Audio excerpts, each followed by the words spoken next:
Galera, olha só, quem acompanhou aí os meus stories essa semana viu que eu dei uma palestra lá no SBET, que é um instituto que apoia os jovens na busca pelo primeiro emprego. Eles passam orientação, acompanham os jovens aí nesse começo de carreira, né?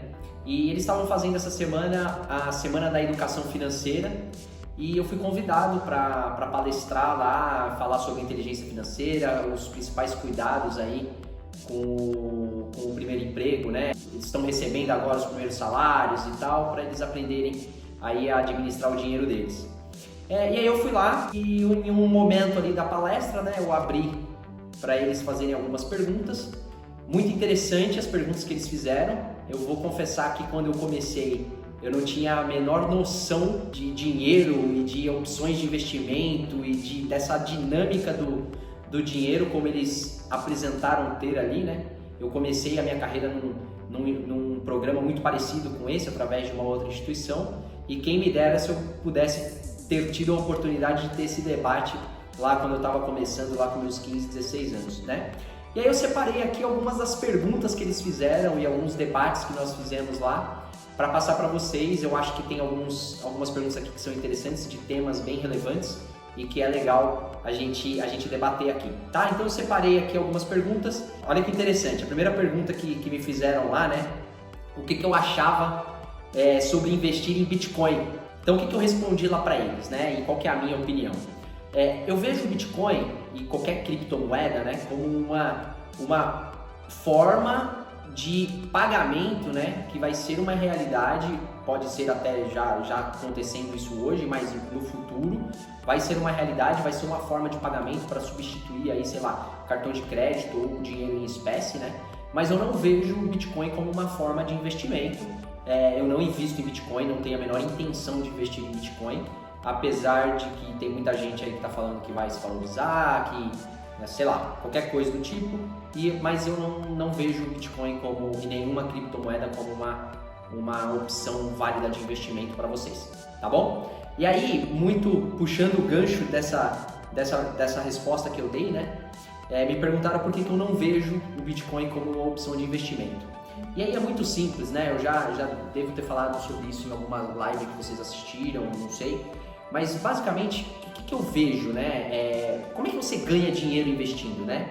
Qualquer ativo, né? Independente seja uma ação, ou seja sei lá, uma moeda ou qualquer coisa do tipo, você ganha dinheiro quando você compra esse ativo por um valor menor do que o valor justo daquele determinado ativo, né? E aí você vende ele a valor justo, você ganha essa diferença, que é o famoso comprar barato e vender não necessariamente caro, mas vender a um preço justo. E o que acontece? Como que você calcula esse preço justo, né, de um determinado ativo para entender se você está comprando barato ou não? É através do fluxo de caixa, né, que esse ativo gera. Ou seja, você pega o fluxo de caixa que esse ativo gera para você, traz isso a valor presente e você chega no valor presente desse ativo, no valor justo desse ativo. Então, quando você fala de uma ação, você vai pegar o fluxo de dividendos, por exemplo, pode ser uma opção, traz a valor presente e você chega num valor justo desse ativo, né? E o Bitcoin ele é como se fosse uma mercadoria, né? Ele não tem fluxo de caixa. Você não consegue determinar se o Bitcoin você está comprando barato ou se você está comprando caro. E quando eu não consigo determinar se eu estou fazendo um bom negócio, eu prefiro ficar de fora. Acaba sendo um ambiente muito especulativo e eu não gosto desse ambiente, não é o que eu invisto meu dinheiro e que eu ensino para vocês. Vamos lá, passando para frente, né? Perguntaram aqui as corretoras que eu indicaria eles investirem o dinheiro deles. Eles estavam bastante interessados em investimento em ações, né? Então, assim, o que é o principal, né? Quando você está começando, quando você investe pouco dinheiro, né? Pouco ou muito é relativo, tem gente que é muito, tem gente que é pouco, mas vamos supor que você está investindo todos os meses R$100, tá? E está comprando ações R$100. Quando você compra ações, você tem um custo de corretagem. E esse custo de corretagem, quando você investe pouco, ele pesa na tua rentabilidade, né? Então é importante que você escolha corretoras em que os custos sejam baixos, né? Então, hoje nós temos aqui duas corretoras que basicamente não cobram custo de corretagem, né? Que é a Clear e o Banco Inter. Já vou deixar claro que eu não estou recebendo nada para falar sobre essas corretoras, tá? Mas que são as corretoras que zeram a corretagem. Então você consegue investir, por exemplo, para comprar uma única ação, sei lá, da Itaúsa por R$14 e você não paga nada. Se você vai para uma outra corretora, para você comprar uma única ação de R$14, você vai pagar 12 só de corretagem, então já foi a tua rentabilidade, né? Então é isso, escolher corretoras que os custos sejam baixo ou zero. Então, por exemplo, hoje você tem a do Banco Inter e a Clear, tá? Seguindo aqui, olha que interessante essa pergunta que teve uma jovem que fez, né? Já estou montando o meu empreendimento, estou comprando e revendendo sapatos e eu quero saber como é que eu invisto o lucro dessa minha empresa que eu estou montando, né? Quando você está montando um negócio, ele é um investimento de renda variável dentro da tua carteira, como se você estivesse comprando uma ação, você está investindo em uma empresa, só que é a tua empresa, no caso, né? Então, quando você está montando um empreendimento, no começo, a primeira coisa e o que eu indicaria e o que eu faria com a minha empresa, né, é você não se preocupar muito em investir esses lucros, esse retorno que você está tendo nos seus investimentos pessoais, né? O mais adequado e o mais viável seria você reinvestir no seu próprio negócio, que nada mais é do que você estar reinvestindo os dividendos daquela ação que você está fazendo o teu investimento, né? Então o que eu respondi para ela é o seguinte: nesse início, começa a reinvestir dentro do teu próprio negócio. Vendeu um sapato, lucrou, compra mais um sapato, daqui a pouco você vende 2. Lucrou, compra mais um sapato, vende 3. E aí você vai fazendo esses juros compostos trabalhar dentro do teu próprio negócio, né? Você não necessariamente precisa já retirar o lucro para fazer um investimento pessoal. Nesse primeiro momento, para você expandir o teu negócio, é legal que você reinvista no seu próprio negócio, tá? Uma outra pergunta aqui, ó. Olha que interessante. Como saber o valor que eu preciso para alcançar a minha independência financeira? Como calcular isso? Existe uma regrinha de bolso, tá, gente? Que eu trabalho com os meus clientes e que eu gosto de utilizar também. Você pega os seus custos fixos, tá? Os seus gastos essenciais, basicamente o custo que você tem para viver, tá? Não precisa, não vai colocar aqui, sei lá, o custo de fazer uma viagem ou de comprar um presente, não. É só aquilo que você precisa para você viver, tá? Multiplica por 200. Esse é o valor que você teoricamente precisaria para atingir a sua independência financeira. Com este montante você consegue renda passiva suficiente para você viver de renda, vamos dizer assim, né? E o que é muito importante, tá? E aí o que eu expliquei para ela? Ela me falou assim: poxa, você me falou essa continha dos 200, eu tenho um custo de vida de R$1.000. Então quer dizer que com R$200.000 eu atinjo a independência financeira? Sim, essa é a conta que ela deveria fazer considerando o custo de vida que ela tem hoje. Ela tinha lá, sei lá, 17 anos.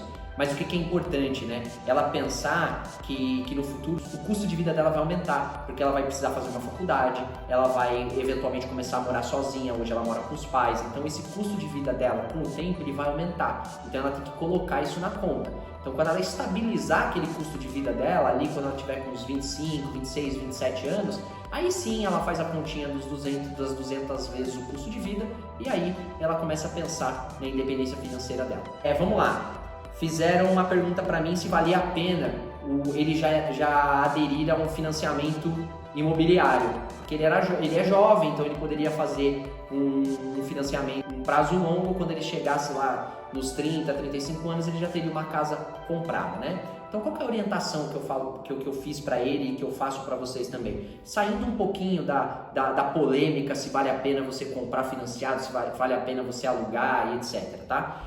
Vamos trabalhar com a questão da dívida, né? Do conceito da dívida. Nunca é interessante você começar uma vida financeira, uma carreira com os seus primeiros salários, você aderindo a uma dívida de longo prazo e que vai consumir uma parte grande da tua renda, né? Porque isso vai tirar a flexibilidade do teu orçamento no momento em que você ainda está aprendendo a lidar com o dinheiro. Então a ideia e a orientação que eu passei para ele, nesse primeiro momento, não pensa nisso. Pensa primeiro em você se organizar financeiramente, você montar uma reserva financeira, uma reserva de emergência, você se preocupar com os seus estudos primeiro, com a sua formação e etc. E não tanto em adquirir um imóvel. Se ele quer morar sozinho, começa com um aluguel, vai começando de pouquinho para você se acostumar com isso e depois você pensa num financiamento ou em qualquer outro tipo de dívida, beleza? E para a gente fechar aqui, eu trouxe mais uma última pergunta, né? Eles me perguntaram qual a melhor opção de investimento para quem está começando, né? Então assim, gente, para quem está começando, vamos supor que você não tenha nenhum dinheiro guardado, né? Estou começando agora, acabei de receber meu primeiro salário e quero começar a investir, sei lá, 15, 20% da minha renda, tá? A primeira coisa que você tem que fazer é montar uma reserva de emergência, que foi o que eu expliquei para eles lá, né? Montar uma reserva contra imprevistos, montar uma reserva contra qualquer tipo de situação que eles precisem de um recurso que não está previsto esse gasto no orçamento deles.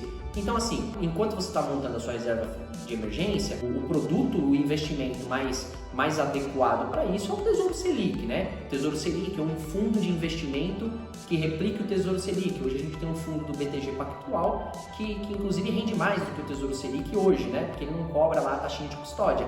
Então essas duas opções elas são as mais adequadas para quem está começando e que o primeiro passo necessariamente é você montar a sua reserva de emergência, tá? Essa foi alguma das perguntas e algumas das discussões que a gente teve lá. Tiveram várias perguntas, o pessoal estava bem empolgado lá, tive que até cortar um pouquinho eles porque eu precisava ir embora e o pessoal estava bem animado lá, eles estavam com um nível de percepção financeira muito interessante, tá? Valeu, tamo junto, falou!